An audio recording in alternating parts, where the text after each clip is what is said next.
Saudara, utang Indonesia di bulan November 2023 kini mencapai lebih dari 8.000 triliun rupiah. Utang Indonesia terdiri dari surat berharga negara atau SBN dan juga pinjaman.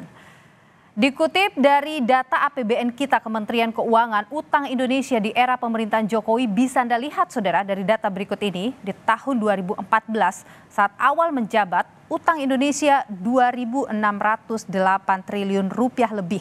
Sementara di tahun 2019, utang Indonesia mencapai 4.778 triliun rupiah. Nah, saudara, per bulan November 2023, utang Indonesia sudah mencapai 8.041 triliun rupiah. Lalu saudara, bagaimana rasio utang Indonesia dengan PDB atau produk domestik bruto, atau secara sederhana, bagaimana gambaran kemampuan pemerintah untuk melunasi utang-utangnya?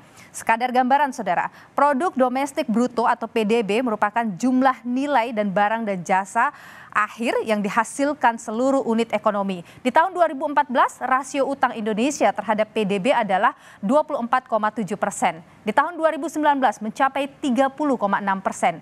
Sementara menurut data IMF hingga Oktober 2023 mencapai 39%. Lalu dengan angka 39% itu, apakah masih termasuk aman? Kita akan bahas usai tayangan berikut ini. 8, silakan. Posisi utang Indonesia kini telah mencapai 8.000 triliun rupiah lebih. Jumlah ini meningkat signifikan dibandingkan 2014 saat Presiden Jokowi baru saja menjabat. Dikutip dari data APBN kita Kementerian Keuangan, utang Indonesia di era pemerintahan Jokowi bisa Anda lihat dari data berikut.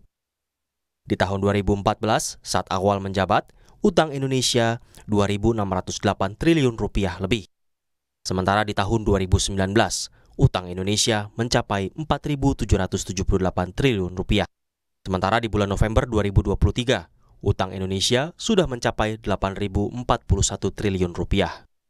Rasio utang Indonesia dengan PDB atau produk domestik bruto secara sederhana adalah gambaran kemampuan pemerintah untuk melunasi utang-utangnya. Sekedar gambaran, produk domestik bruto atau PDB merupakan jumlah nilai dan barang dan jasa akhir yang dihasilkan seluruh unit ekonomi. Di tahun 2014, rasio utang Indonesia terhadap PDB adalah 24,7%. Di tahun 2019 mencapai 30,6%. Sementara menurut data IMF hingga Oktober 2023 mencapai 39%. Kami kutip dari Kompas.com, staf khusus Menteri Keuangan bidang komunikasi strategis Justinus Prastowo menyebut, utang Indonesia berasal dari pembangunan infrastruktur, membiayai pendidikan dan kesehatan yang dalam jangka panjang akan menghasilkan dampak berlipat untuk generasi mendatang. Direktur Center of Economic and Law Studies atau CELIOS, Bima Yudhistira menilai, salah satu penyebab bengkaknya utang pemerintah adalah belanja yang kurang cermat. Selain itu, meski rasio utang pemerintah kerap kali disebut aman, tetapi kenyataannya menurut Bima justru ada porsi besar yang habis hanya untuk membayar bunga utang. Ini memiliki beberapa penyebab. Salah satunya adalah klaim bahwa utang digunakan untuk sektor produktif. Faktanya, sebagian besar belanja pemerintah, khususnya pemerintah pusat, 497 triliun dalam APBN 2023 itu untuk pembayaran bunga utang. Artinya menerbitkan utang untuk membayar bunga utang dan pokok utang jatuh tempo. Kemudian belanja pegawai, belanja barang itu pun porsinya cukup besar. Sehingga tidak benar bahwa kenaikan utang berkorelasi dengan kenaikan dari sektor usaha yang produktif. Secara aturan, pemerintah telah menetapkan batas aman rasio utang terhadap PDB Indonesia mencapai 60%. Meski masuk kategori aman secara aturan, utang tetap akan menjadi beban bagi pemerintah berikutnya. Tim Liputan, Kompas TV. Saudara, dengan utang yang mencapai 8.000 triliun lebih, bagaimana pemerintah ke depan mengatasi rasio utang yang semakin tinggi terhadap PDB? Kita akan bahas saudara bersama dengan Justinus Prastowo, staf khusus Menteri Keuangan bidang komunikasi strategis, dan juga bergabung bersama kami ada Eko Listianto, pengamat ekonomi Indef. Selamat malam, Bapak-bapak, sehat selalu. Selamat malam, Ya. Selamat malam Pak Eko.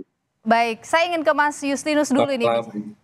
Saya ingin ke Mas Justinus dulu, ini soal hutang kita mungkin boleh diperbaharui Mas ya, ini kalau kita lihat utang kita gitu misalnya di bulan November 2023 ini, mungkin datanya nanti bisa dikoreksi juga kalau misalnya ada kesalahan. Utang dari suku bunga negara atau SBN ini mencapai 7.124 triliun. Sementara dari pinjaman itu mencapai 916 triliun. Ini seperti apa ini yang gambarannya Mas? Ini ada banyak yang mengkhawatirkan skema utang ini. Baik, terima kasih. Betul yang disampaikan tadi, utang pemerintah per November 2023 itu sebesar 8.041 triliun. Tapi kita juga melihat proporsinya tadi disampaikan, yang berupa surat berharga negara itu sekitar 72% atau 7.124 triliun. Artinya ini bukan berupa pinjaman seperti dulu di zaman Orde Baru, melainkan surat berharga yang dipegang oleh publik. Dan sebagian besar itu adalah dalam rupiah. 72% itu dalam rupiah. Dan hanya 18% dalam falas. Porsi SBN sendiri tadi saya koreksi 89%. Yang pinjaman hanya 11%. Artinya ini cukup aman karena dipegang oleh domestik dalam mata uang rupiah. Dapat diartikan ini investasi rakyat ke pemerintah untuk membiayai kegiatan pembangunan. Jadi kami rasa selain rasionya aman, masih di 38%, jauh di bawah 60%, dan cenderung menurun rasionya seiring dengan sehatnya APBN kita, pemanfaatannya pun juga terus diarahkan untuk memenuhi kebutuhan-kebutuhan publik. Oke, ini sebenarnya lebih banyak digunakan untuk apa utang ini, Mas? Ya, utang kalau kita lihat paling tinggi lonjakannya kan di masa pandemi. Kita menarik utang cukup besar, waktu itu bahkan burden sharing dengan Bank Indonesia untuk memastikan dana menangani pandemi itu tersedia untuk kemanusiaan, kesehatan, dan ekonomi. Nah setelah pandemi kan cenderung turun, baik dari sisi nominal maupun rasionya penarikannya. Bahkan di tahun ini Mbak, di bulan ini maksud saya, November, Desember, sudah dapat dilihat di APBN kita, penarikan utang selama tahun 2023 itu bahkan jauh di bawah target. Hanya 345 triliun. Jauh di bawah target sekitar 600 triliun. Artinya ada efisiensi di mana kita bisa melakukan penghematan belanja dan penerimaan pajak kita juga tumbuh dengan cukup baik. Oke, Mas Eko, kalau Anda melihat proporsi utang yang kita miliki ini bagaimana? Iya, kalau saya melihat ya, bagaimanapun angka 8.000 triliun itu tetap menjadi salah satu isu yang penting ya untuk memastikan bahwa ke depan kita memang bisa memenuhi ya kewajiban-kewajiban yang jatuh tempo. Memang benar yang dikatakan Pak Justinus ya bahwa sebagian besar SBN artinya ini bukan utang luar negeri seperti zaman Orde Baru dulu ya. Jadi ada resiko-resiko yang bisa kita mitigasi seperti risiko nilai tukar gitu ya, dan beberapa risiko lain, termasuk juga dari sisi istilahnya rata-rata dari jatuh temponya juga masih 8 tahun ya, artinya juga jangka menengah lah kira-kira begitu. Dan itu juga memberikan confident tersendiri kan begitu ya, tidak tiba-tiba dalam waktu dekat tiba-tiba akan ditagih semua, kan nggak begitu juga gitu ya. Itu mungkin juga salah satu yang memberikan istilahnya bahwa dalam konteks ukuran apa ya rentanitasnya itu memang ada concern ya karena nilainya besar, tapi juga menurut saya kalau dilihat dari sisi keamanannya ini kita bisa bilang relatif lah gitu ya, relatif masih aman dalam konteks begini Mbak Niluh ya. Jadi kita tetap harus menjaga memaintain makroekonomi kita stabil begitu. Kenapa? Karena kadang-kadang kalau makroekonominya nggak stabil, walaupun rasio terhadap PDB-nya masih sekitar 38% begitu, itu bisa saja ya dalam waktu jangka pendek itu bisa menimbulkan sebuah gejolak di perekonomian begitu. Jadi Anda menekankan di makroekonomi ini yang harus dijaga gitu ya Mas Eko ya?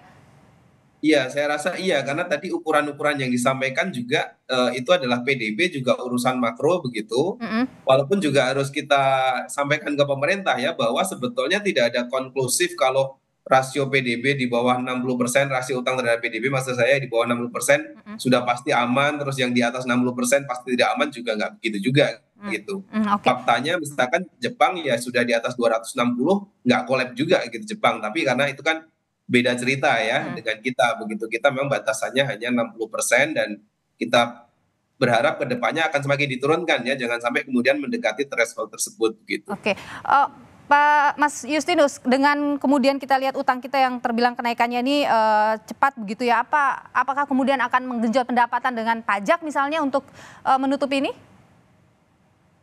Ya, Mbak Niluh, jadi pajak dan utang itu adalah dua sumber pembiayaan APBN kita. Keduanya akan berjalan beriringan.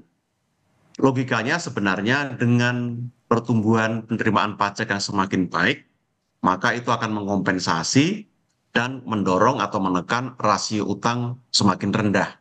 Itu yang kita harapkan. Tadi Pak Eko menyampaikan dan kami sepakat, kita harus betul-betul menjaga supaya indikator makro itu terjaga. Oke. Maka kita juga menjaga ekspektasi investor yang terus memberikan penilaian yang baik pada Indonesia, ini perlu kita jaga. Nah, saat ini tentu pajak menjadi andalan, tetapi kita juga harus hati-hati. Karena penarikan pajak yang terlampau eksesif itu jelas akan merugikan investasi. Maka pemerintah terus memoderasi dengan kebijakan yang lebih moderat, lebih terukur, balancing antara fasilitas atau insentif untuk sektor usaha dan pemungutan pajak yang prioritaskan kepada ekstensifikasi kepada mereka yang belum masuk di sistem atau yang tingkat kepatuhannya masih rendah. Oke. Terakhir saya ke Mas Eko, selain tadi Anda bicara soal menjaga stabilitas makroekonomi kita, apa yang paling penting agar kemudian mungkin ini tidak naik lagi begitu, jangan sampai mencapai 60% batas itu? Ya, yang salah satu yang krusial itu adalah membuktikan bahwa utang ini memang produktif bagi perekonomian. Ukuran produktifnya itu sebetulnya ya kalau bagi masyarakat awam adalah pertumbuhan ekonominya naik gitu ya, tidak hanya 5% terus begitu dari tahun ke tahun. Nah ini juga harus menjadi gambaran karena sebetulnya strategi berhutang atau mendesain APBN defisit itu Mbak Nilo dalam ini ya strategi makronya itu adalah untuk mendorong pertumbuhan ekonomi begitu. Jadi kalau pertumbuhannya nggak naik, tapi utangnya nambah terus, nah ini menjadi concern tentu saja ya ke depan begitu. Dan kita harapkan ya ini seiring dengan COVID sudah berlalu, mudah-mudahan tidak ada pandemi-pandemi lagi sehingga ya kita tetap ya jaga rasio utang kita ke arah penurunan begitu. Mungkin sekarang 3,8, ke depan mudah-mudahan nanti ya di dalam katakanlah pemimpin kita ke depan nanti Ya. yang terpilih juga akan concern untuk menurunkan tingkat rasio utang terhadap PDB ini dan memastikan bahwa pertumbuhan ekonomi kita lebih baik ya dari Oke. kondisi sekarang begitu. Menjaga pertumbuhan ekonomi kita. Terima kasih Mas Eko dan juga Mas Justinus sudah berbagi pandangan di Sapa Indonesia Malam. Sehat selalu.